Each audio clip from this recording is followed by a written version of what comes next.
नमस्कार। इस वीडियो में हम बात करेंगे ठंड की ऋतु में जो पंच अमृत समान चीजें हैं, यानी कि ठंड की ऋतु का जो पंचामृत है उसका उपयोग करने से ठंड की ऋतु में तो हम स्वस्थ रहेंगे ही, लेकिन पूरे साल भर की शक्ति और स्वास्थ्य बना रहेगा। तो चलिए देखते हैं ठंड की ऋतु के 5 अमृत। सबसे पहला अमृत है सूर्य स्नान। हाँ, आयुर्वेद में बताया है कि आरोग्यम भास्करात इच्छेत, यानी कि आरोग्य की कामना सूर्य से करनी होती है। आरोग्य का देव मानो, आरोग्य का अधिष्ठाता मानो, आरोग्य का दाता मानो, वो है सूर्य। लेकिन सूर्य का उपयोग कैसे करना है वो तो लोगों को पता ही नहीं है। तो सूर्य का उपयोग, उसकी किरणें जो आती है वो अति स्वास्थ्यवर्धक होती है, शरीर में बहुत अच्छा परिवर्तन लाती है। बहुत सारे पोषक तत्व उस किरणों में होते हैं, लेकिन उसकी किरणों का कैसे सेवन करें, तो आयुर्वेद में और अथर्ववेद में खास करके बताया है कि सूर्योदय हुआ उससे लेकर 45 मिनट तक जो किरणें निकलती है उसका नाम हरिष्ठा किरणें होता है। तो हरिष्ठा किरणें जो आती है वो परम स्वास्थ्यवर्धक, स्वास्थ्यदायक होती है।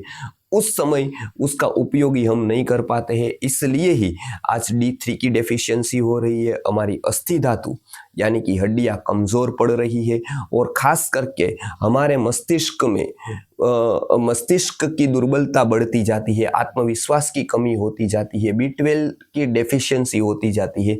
तो ये हमारे शरीर और मन के स्तर के जो रोग बढ़ जाते हैं उसका कारण है हम सूर्य का ताप नहीं लेते हैं।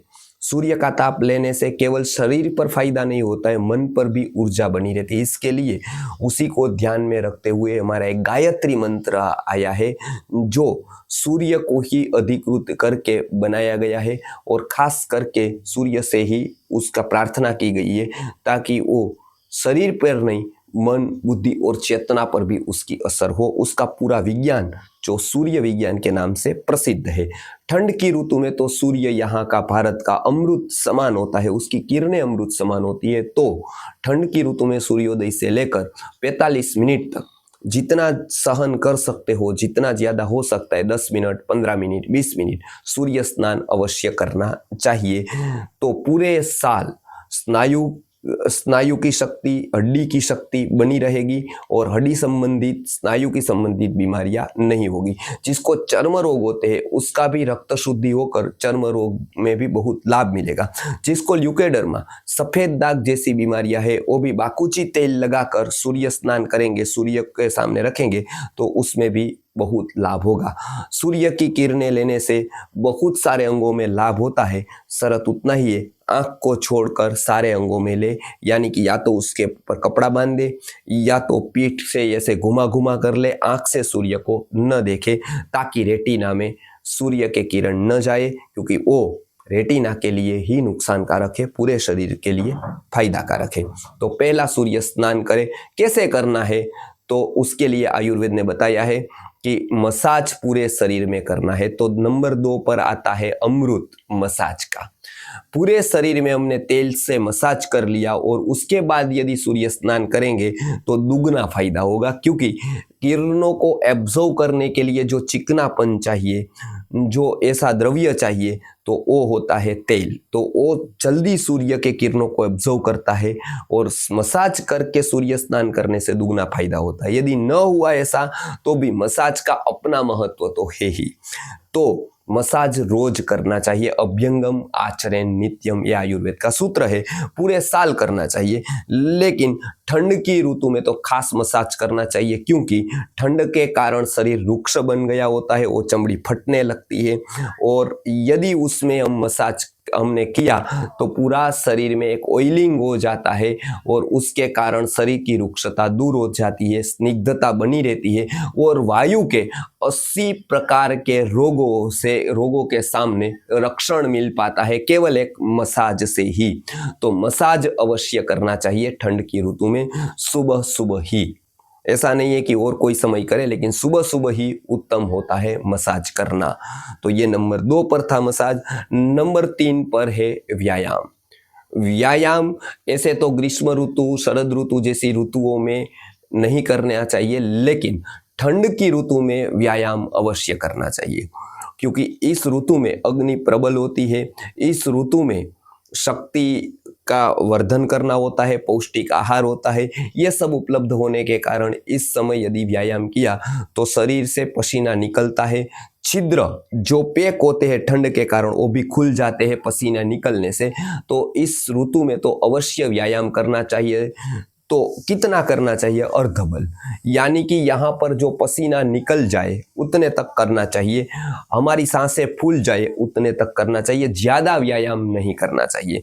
तो ये व्यायाम अमृत तुल्य है, लेकिन मात्रा में करना चाहिए ठंड की ऋतु में।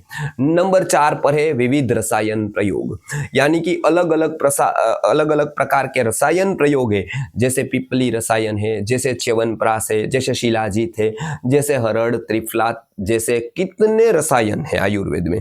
तो ये रसायनों का विवेक पूर्वक उपयोग करना है ठंड की ऋतु में, क्योंकि जैसे एक बाजार में सीजन आती है, वो सीजन में कमाने का होता है, कमाने के लिए उस समय ज़्यादा से ज़्यादा साधनों का उपयोग करना होता है, समय का उपयोग करना होता है, संसाधनों का उपयोग करना होता है। उसी तरह से स्वास्थ्य कमाने की ऋतु है। स्वास्थ्य कमाने की ये ऋतु में रसायन अति लाभ करता है, तो रसायन प्रयोग अवश्य करने चाहिए।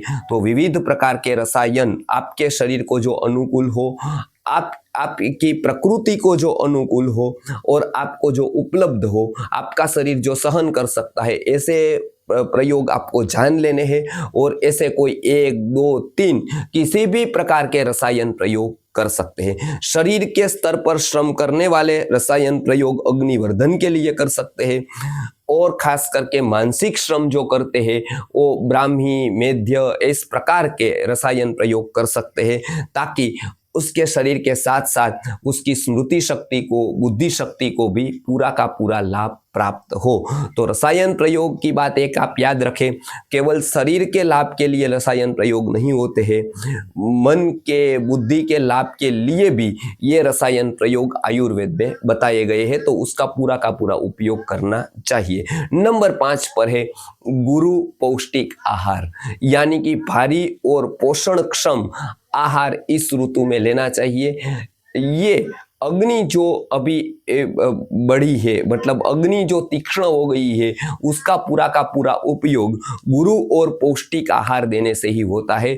वही सच्चे अग्नि के प्रति किया जाने वाला व्यवहार है, यानी कि अग्नि जब तीक्ष्ण है तब हमने यदि गुरु और पौष्टिक आहार दिया तो उससे पूरे के पूरे न्यूट्रिशन मिले और पूरे के पूरे शरीर में गए, पूरी की पूरी शक्ति आई और वो शक्ति साल भर तक टिकी, इम्यूनिटी बढ़ी, पूरे साल तक हम रोगों के सामने रक्षण पा सकते हैं। तो गुरु और पौष्टिक आहार इस ऋतु का अमृत है। तो इस प्रकार के जो 5 अमृत है, वो 5 अमृत का सेवन करेंगे तो हमारा जीवन भी अमृत हो जाएगा। हम स्वास्थ्य रूपी अमृत को पा सकेंगे और रोग रूपी जहर से बच पाएंगे। तो ये 5 अमृत का सेवन इस ऋतु में अवश्य करें।